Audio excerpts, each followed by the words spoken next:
Investidores, Bitcoin sendo cotado a 30.329 dólares nesse momento, a gente vai fazer aqui uma análise de um ponto de vista de um assunto que eu estava discutindo com um amigo pessoal aqui de São Paulo, que também é investidor do mercado cripto, e ele levantou a pauta: Adriano, será que a gente já não viu aí o Bitcoin e o mercado cripto se descorrelacionarem dos ativos do mercado tradicional?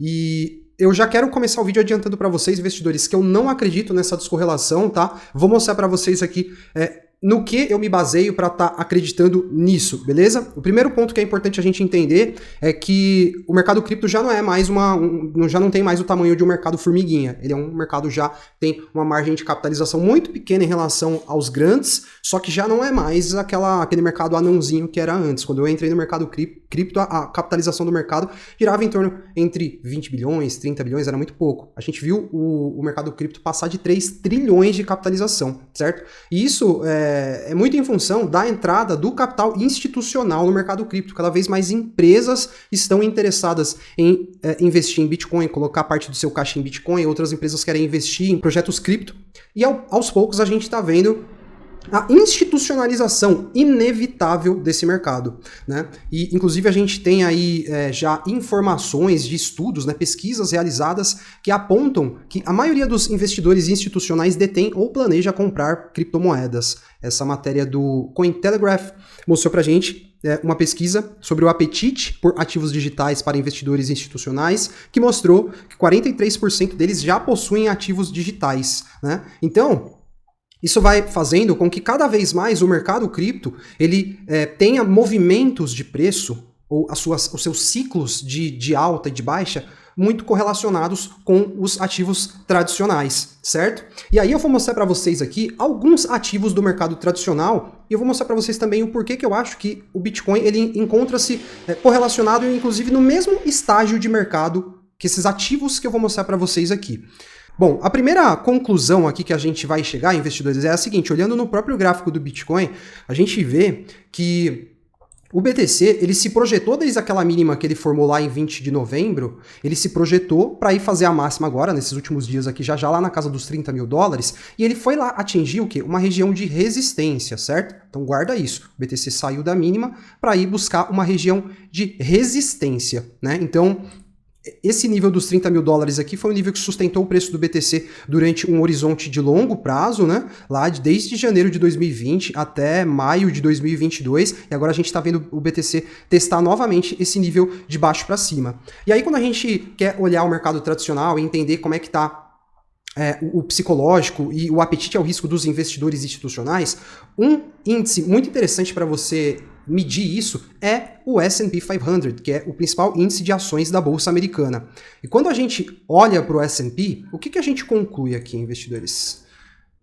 Bom, eu vou até pegar esse outro gráfico aqui, que é o gráfico de futuros do S&P. Tá? Ele já está um pouquinho mais ilustrado aqui e vai mostrar para a gente o seguinte, que nesse momento, o que a gente tem? O S&P, assim como o Bitcoin, se projetaram desde a mínima do seu ciclo corretivo para ir lá testar uma zona de resistência. Então só aqui a gente já vê a semelhança nesses movimentos, certo? O BTC formou a mínima lá em novembro, o S&P formou a mínima em outubro, né? E aí ambos vieram para testar uma região de resistência, uma região que aqui ó, no S&P foi um suporte no passado, tá vendo? Foi um suporte para o S&P no passado, e aí desde maio de 2022 o S&P 500 está testando aqui essa margem entre 4.100 e 4.300 pontos, querendo romper, mas não consegue, está preso dentro desse nível de resistência. E se a gente também observar os movimentos que o S&P fez, a gente viu que ele deixou o topo histórico, aí ele realizou um movimento de impulso para baixo, além desse primeiro aqui, eu estou contando só a partir do segundo, tá? Do segundo topo. Ele deixou esse segundo topo aqui, esse topo inferior em relação ao topo anterior, deu um mergulho, corrigiu, deixou mais um topo, depois ele corrigiu para fazer a mínima do ciclo corretivo do S&P, certo? Quando a gente vai lá olhar o Bitcoin, vamos ver se esses movimentos se assemelham. E só de bater o olho a gente já vê que sim, há uma semelhança. O BTC também deixou um topo histórico, deixou um topo inferior ao seu topo histórico depois de um primeiro mergulho, certo? Então, segundo topinho aqui. Depois ele mergulhou novamente, deixou um fundo, se projetou para cima e deixou mais um topo, certo? Então, a gente tem 3 topos aqui, né? Assim como o S&P, esse topo e a máxima histórica. E aí, ele se projetou para baixo para ir renovar a mínima. A grande questão aqui é a diferença desses eventos no horizonte temporal, né? Que o S&P, ele formou a mínima mais ou menos aqui, foi ali mais ou menos em 14 de outubro, certo? Por volta de 15 de outubro, mais ou menos. Aqui o S&P já estava formando o fundo do ciclo corretivo. E aí, ele já voltou a se projetar para cima. O S&P já voltou a fazer assim. Só que o Bitcoin não. Porque o Bitcoin teve a gente estava num momento de bastante tensão nessa mesma fase aqui do mercado e essa tensão acabou acarretando no quê? Na falência da FTX, que rolou aquele mega crash no mercado. Aí sim o Bitcoin foi lá formar a mínima histórica, que foi praticamente um mês depois, quase um mês depois, ou pouco mais de um mês depois, 22 de novembro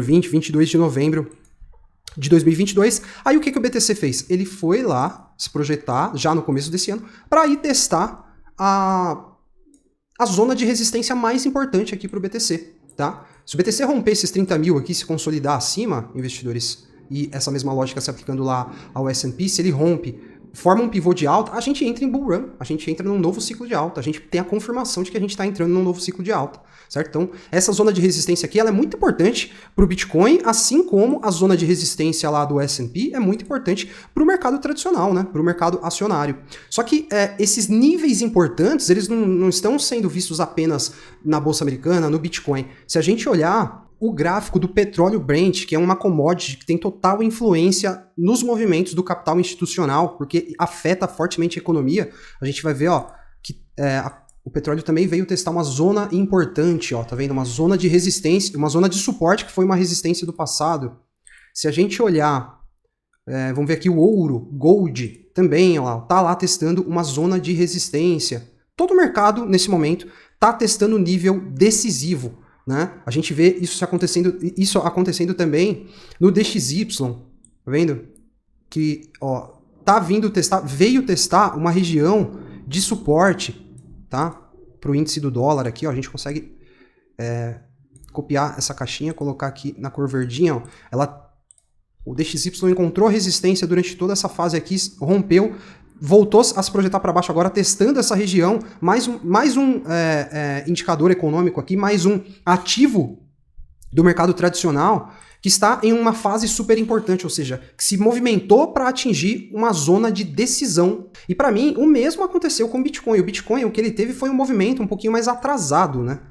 Em função lá dos problemas que a gente teve no final do ano passado com a FTX, aquilo trouxe um pessimismo generalizado no mercado cripto, e aí o mercado cripto demorou um pouquinho para reagir e voltar a se projetar, para também ir lá testar aquela margem, né, que para o BTC também é decisiva, que é uma margem de resistência. Então, assim, eu continuo vendo o Bitcoin totalmente correlacionado aqui com os ativos do mercado tradicional. E quando a gente olha aquele indicador que a gente acompanha aqui do nível de correlação do Bitcoin com o S&P, a gente vê que a gente ainda está aqui em margens altas, tá vendo? A gente está aqui no 0,57 nesse momento. Esse indicador, quanto mais próximo do 1, aqui, ó, mais próximo desse nível aqui, que seria o 100% de correlação, mais correlacionados nós estamos. Quanto mais próximo aqui da margem oposta, que seria o menos 1, que vai estar aqui para baixo, certo? Esse menos 1 vai estar aqui para baixo, nós estaríamos mais descorrelacionados, né? Então a gente vê que a gente ainda tem uma margem de correlação forte com o mercado tradicional. O que aconteceu com o mercado cripto aí, com o Bitcoin, foi o atraso que nós tivemos naquele movimento de impulso para cima para ir testar a zona de resistência. E é por essa razão, investidores, que eu entendo esse nível dos 30 mil dólares como um nível chave aqui para o BTC nesse momento. Continuo ainda acreditando, aqui baseado na minha tese de que a gente vai ter uma recessão esse ano, que o mercado vai reprecificar os ativos com base nessa recessão, e a gente pode ter ainda a oportunidade de recomprar os ativos não só do mercado cripto, por preços abaixo dos níveis atuais, certo? Então, para mim, ainda estamos correlacionados e eu continuo muito ligado aqui nos movimentos também do mercado tradicional, porque a gente sabe que gera uma influência total aqui no mercado de criptomoedas, e é assim que a gente segue as nossas análises. Eu vou fechar o vídeo agradecendo você que ficou comigo até o final, vou pedir para você não esquecer de deixar o like aí para fortalecer o canal, vou convidar você a me seguir lá no Instagram também para acompanhar os conteúdos exclusivos no formato do Instagram que eu compartilho por lá. Um abração e até a próxima!